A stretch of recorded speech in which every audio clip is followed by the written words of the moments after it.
कतना मुठ बोला तारू मीठ मीठ मीठ पागल ए सखी हमनी के छोट छोट बचपना बीतल ओ घड़ी लइको रहनी सन एके संगे खैनी सन पियनी सन एके संगे खेलनी सन कूदनी सन एके संगे हो स्कूल कॉलेज गइनी जा एके संगे हॉगिस पैट पेननी सन एके संगे मन मैदान भइनी सन एके संगे पानी छुअनी सन एके संगे ना उ तोरा बाबू के संगे हद करता है सन ओहो जन्नते में रहल तब देखा धीरे धीरे सियानो हो गइनी सन एके संगे तब सियान लड़की के कोनो माई बाप घरे रखबे ना करे शादी बियाह कर दिहलस लोग एके संगे ससुराल गइनी सन एके संगे मर्द संग गइल हो सकी एके संग गइल हो ना दुगो बॉल लगो रहे दुगो बैल लगा बड़ा दिन बाद आज फिर नैहर में मुलाकात भइल बा एके संगे अपना मर्द के बारे में ना बतौलू हा उ कैसन मिलल बा सब ए सखी उ त फौजी है ए सखी तब तो धरावत होई हो काची हो लमका बंदूकिया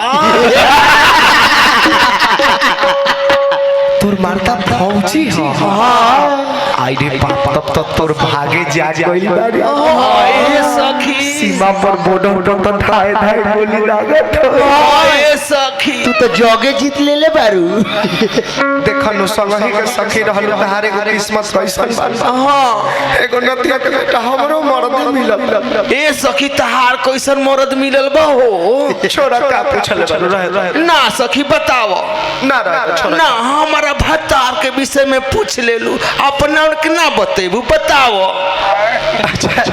ई मोटकी सखी कहती है तो बता देता है हां बाकी ये सखी का सखी तोहरे से कहता नहीं केहू से कही ह जा अब भाग सखी हम लबरी झबरी ने हूं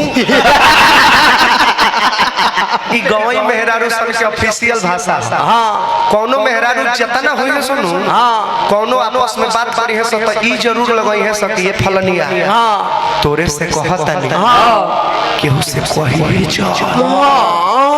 आ जौन ओकर खास होई नु सखी ओकरा से कही फिर ओकर जौन खास होई जाके ओकरा से कही बाकी सब से सब ई जरूर कहे सखी तोरे से कहत नहीं केहू से कही है जा हां ए सखी सब केहू के जानला बिना बाकियो नहीं खे हां आ कोनो कोनो से कहलहु नहीं खे इहे कहल जाला मेहरारू सन के एक छिपा भात पच जाए लेकिन एक चम्मच के बात ना पचे हमार मर्द हां तोहरे मर्द ये सखी अरे उ त लतिया के बेटा ट्रैक्टर के ड्राइवर हो ए सखी तब तो बाडा हचकावत होई हो काची हो ट्रैक्टरवा के डालावा कहते बारू हां लागेला पी के जोते जब जोतनी बढ़ जाला त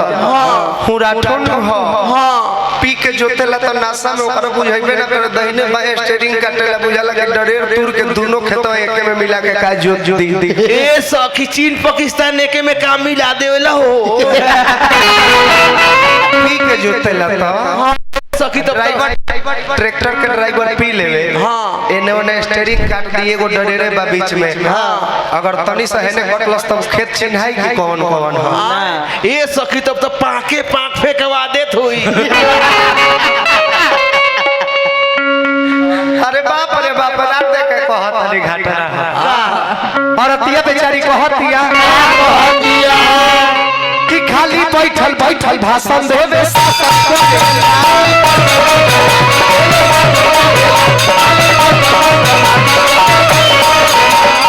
अब कुछ खाए के जोगार नहीं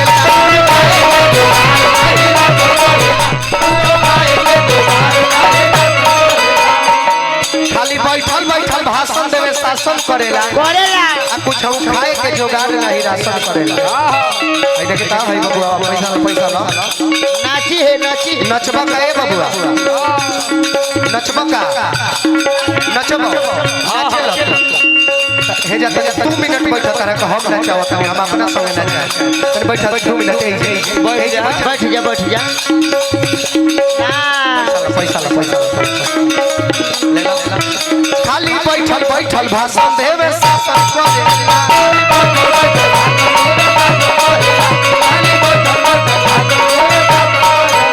अपने दम में तो बोल। उतना देरी कुछ खाए के जोगाड़ नहीं हासिल करेला।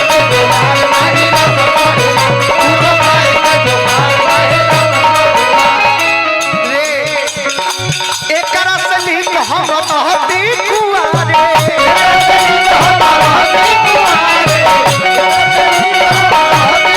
एकरा से नीक हम रहती कुआरे। कि ऐसन मरद मिलल हमरा कपारे जो लबदा से मारे धाय धाय रे हम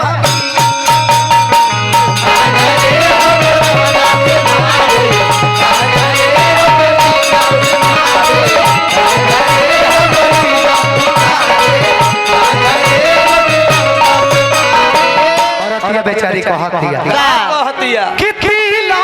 दहेज दीहा मिल गइल माटी रे माई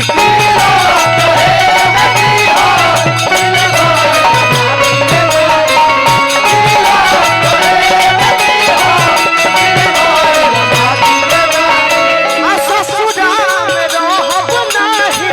दिल गइल माटी रे माई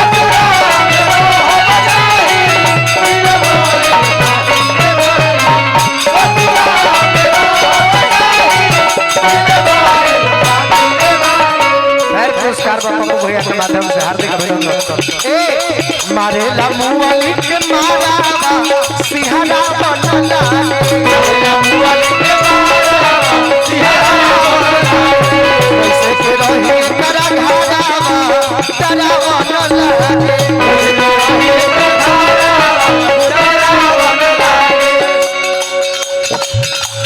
अजीत आनंद जी के मेकअप में धर्मेंद्र कुमार ठाकुर जी की ओर से पुरस्कार बा। वो अजीत आनंद जी बहुत अच्छे गायक, सहनेक दिल इंसान और हमारे बड़े भाई हमारे जिगरी मित्र बहुत पटेला उनका से। हालांकि भोजपुरी इंडस्ट्री ऐसा हो गई बा कि गायक लोग के गायक से बने नहीं रहे ना कि सबे से विवादे में रहता कि हम केंगा आगे बढ़ जाए केंगा नीचे हो जाए। लेकिन केहू केहू ऐसा बाज एकरा दिल में बाज होगे कि ना भाई छोटो कलाकार आगे बढ़ो केहू बा वो मार्केट में बाजो हम हो बाज। हमारे भोजपुरी इंडस्ट्री में ज्यादा मित्र लोग दोस्त लोग नहीं कुछ लोग बा जकरा के हमहू मानी ले वो लोग माने। जैसे विजय चौहान जी हो गए मल्टी टैलेंटेड कलाकार हो अपने से रिकॉर्डिंग करे म्यूजिको डायरेक्टर हवे बहुत हार्ड कंपोजरो हवे आ ओहू से हार्ड बहुत टेढ़ गायक हवे आ ओहू से निमन इंसान हवे। तो कुछ ऐसा मित्र लोग बा आ कुछ ऐसा आदमी बा जेकरा में टैलेंट बा आ इंसानियत बा ओही आदमी से हमनियों के बनेला। आ ना तो अगर तू कुछ हम हवा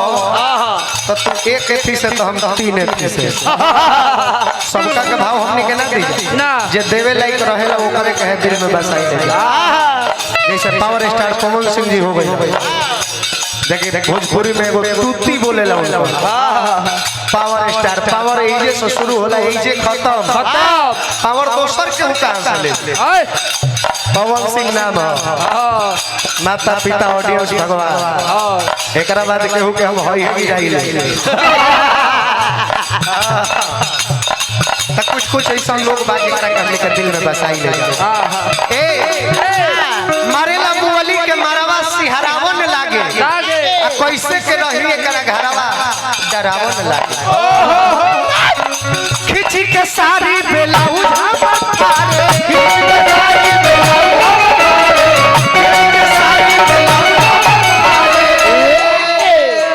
ऐसा मरद मिलल हमरा कपारे रोजला बता से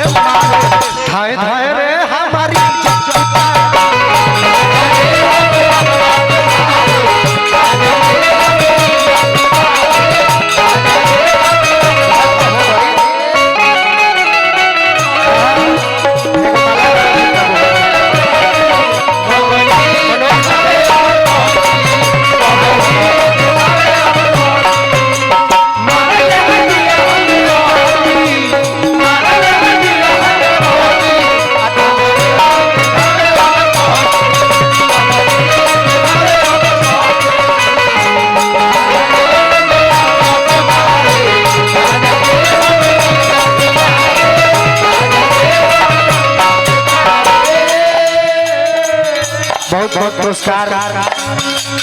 हमारे शिष्य हवे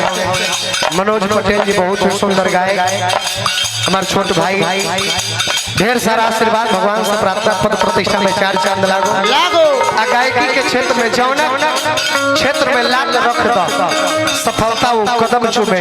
ये भगवान से प्रार्थना करो। और का पीछे पीछे गाड़ी देवे मरलो के बाप रे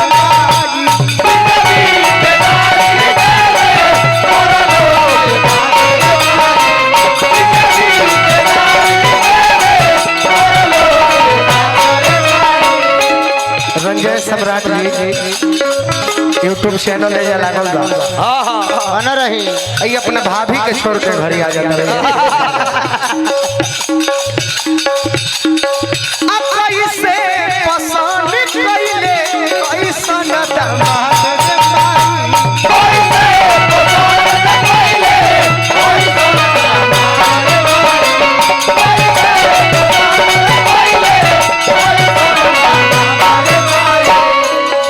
हालांकि रंजय सम्राट बहुत बहुत योगदान बा निर्मला यादव के बढ़ावे में। हाँ सिकंदर भैया सही बात, आ वो बेचारी बहुत बहुत बढ़िया कलाकार है। हाँ हाँ देखी कि सब ब्यास लोग के चक्का जाम कोई घूमत है। एगो लेडीज कलाकार हो के महाराज सिकंदर भैया रो बातें ना बनाओ। हाँ महाराज एक लेडीज गायिका हो करके पूरा दुगोला भर के ब्यास के हालत जाम कइले चलत रही। स्वागत बा हमरा ओर से, शुभकामना बा, यही तरह सबके पूरा चले रह। है देखिए ग्राम पंचायत राज कुमना पैक्स अध्यक्ष उम्मीदवार कमलाकांत सिंह जी, कमलाकांत सिंह कुशवाहा जी जानकी नगर से पुरस्कार दिहनी। नमस्कार अभिनंदन। ना म्यूजिक ना पीछे पीछे गाड़ी देवे मरलो के बाप रे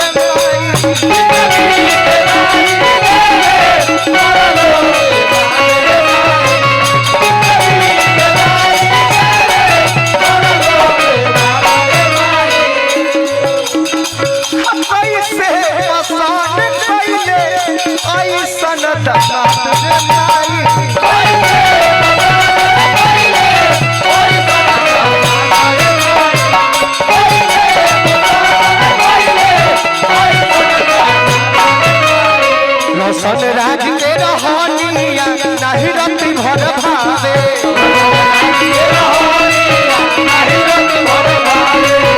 पर तुम रहे समही में तब न समझावे।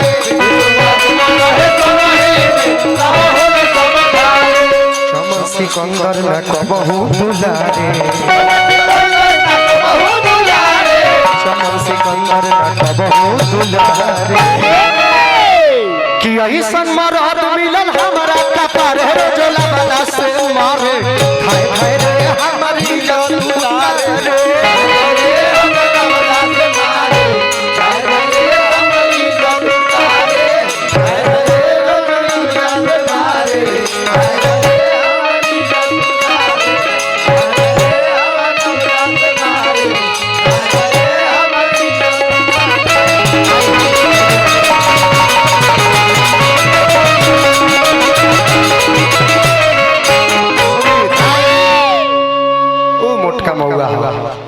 चाय पानी